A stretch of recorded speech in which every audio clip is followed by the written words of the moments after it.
भाग 46। 110 वर्ष की आयु। कुछ साल पहले मुंबई में भाषण देते समय मेरा परिचय एक ऐसे व्यक्ति से कराया गया जिसकी उम्र उसके दोस्तों के अनुसार 110 साल थी। उसका चेहरा बहुत सुंदर था। वो आंतरिक प्रकाश से दमक रहा था। उसकी आंखों में दुर्लभ सुंदरता थी। मैं देख सकता था कि वो खुशी खुशी बूढ़ा हुआ था और ऐसा कोई चिन्ह नहीं था कि उसके मन ने उसकी रोशनी को धुंधला किया हो। रिटायरमेंट एक नया अध्याय। यह जान ले कि मन कभी रिटायर नहीं होता। आपका मन पैराशूट की तरह होना चाहिए। इसका तब तक कोई उपयोग नहीं है जब तक ये खुला ना हो। नए विचारों के प्रति खुले और ग्रहणशील रहें। मैंने 65 और 70 साल के लोगों को रिटायर होते देखा है। उनके जीवन में ठहराव आ जाता है और वे कुछ महीनों में चल बसते हैं। जाहिर है वो ये महसूस करते थे कि उनका जीवन खत्म हो गया है और चूंकि वे ऐसा सोचते थे इसलिए ऐसा ही हो जाता था। रिटायरमेंट एक नए अभियान, एक नई चुनौती, एक नई राह, एक लंबे सपने की शुरुआत हो सकती है।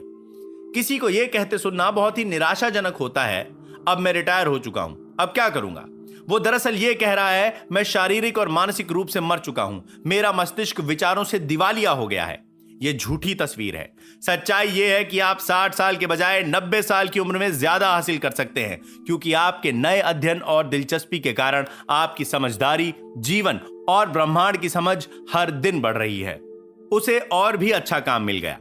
फ्रैंक डब्ल्यू एक एग्जीक्यूटिव और मेरे पड़ोसी हैं। कुछ महीने पहले उन्हें जबरन नौकरी से निकाल दिया गया। कंपनी ने उन्हें बताया कि नई पुनर्गठन योजना के कारण ऐसा किया गया था, लेकिन उनका मानना था कि वास्तविक कारण यह था कि उनकी उम्र 65 साल की हो चुकी थी। मैंने उनसे पूछा, क्या आप भेदभाव के शिकार बनने के बारे में कटुता महसूस करते हैं? क्या आप अदालत में मुकदमा दायर करेंगे? उन्होंने हंसते हुए कहा, मुझे लगता है मैं कर सकता हूं और मुझे उम्मीद है कि मैं अदालत में आसानी से जीत भी जाऊंगा, लेकिन मैं अपना समय और ऊर्जा इस तरह क्यों बर्बाद करूं? मैंने नौकरी नहीं खोई है, कंपनी ने मेरी सेवाएं खो दी हैं। उन्होंने कहा, मैं इस तरह से देखता हूं जैसे मुझे अभी अभी किंडरगार्टन से फर्स्ट ग्रेड में प्रमोशन मिला हो। इसका क्या मतलब है? देखिए, उन्होंने जवाब दिया, जब मैंने हाई स्कूल पूरा किया था तो सीढ़ी के अगले पायदान पर चढ़कर कॉलेज पहुंच गया। मैंने अपनी शिक्षा और जीवन की सामान्य समझ में एक कदम आगे बढ़ा लिया। मेरा करियर एक और कदम था।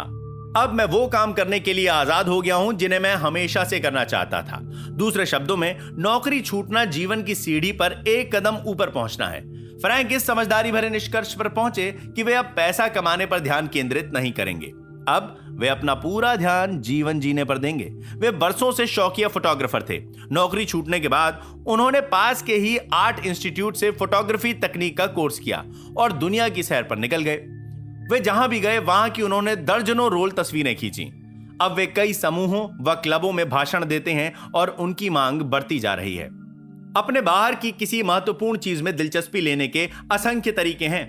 नए रचनात्मक विचारों के प्रति उत्साही बने, आध्यात्मिक प्रगति करें और सीखते तथा विकास करते रहें। इस तरह आप दिल से युवा बने रहते हैं, क्योंकि आप नई सच्चाइयों के भूखे हैं और आपका शरीर आपकी सोच को हर समय प्रतिबिंबित करेगा।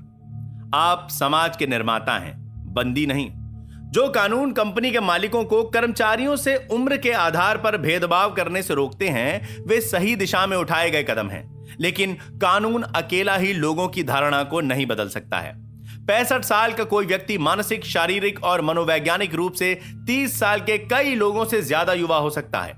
हम यहां अपने श्रम और फलों का आनंद लेने आए हैं, उपयोगी बनने आए हैं, समाज के कैदी बनने नहीं आए हैं जो हमारी उम्र के कारण हमें सजा देता है।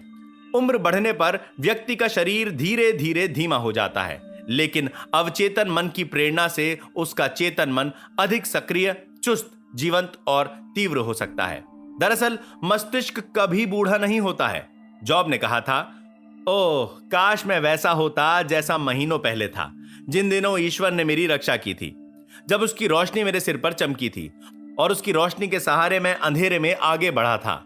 जब मैं अपनी जवानी के दिनों में था, जब ईश्वर का रहस्य मेरे आराधना स्थल में था। युवावस्था का रहस्य। युवावस्था के दिनों को दोबारा पकड़ने के लिए अपने पूरे अस्तित्व में अवचेतन मन का चमत्कार, अपने को नवीन करने वाली शक्ति को महसूस करें।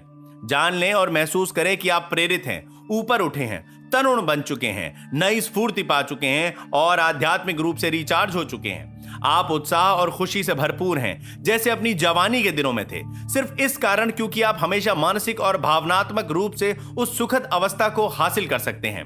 जो रोशनी आपके सिर के ऊपर चमकती है वो दैवी ज्ञान है। यह ज्ञान आपके सामने हर उस चीज को प्रकट कर देता है जिसे आपको जानने की जरूरत है, भले ही परिस्थितियां कैसी भी दिखें।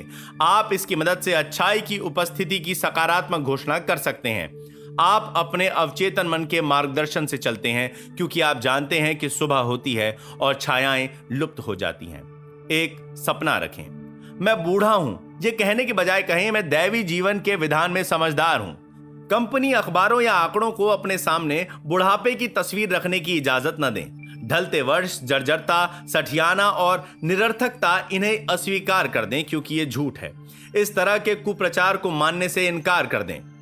मृत्यु की नहीं, जीवन की घोषणा करें। प्रसन्न, स्वस्थ, सफल, शांत और सशक्त व्यक्ति के रूप में अपनी तस्वीर देखें।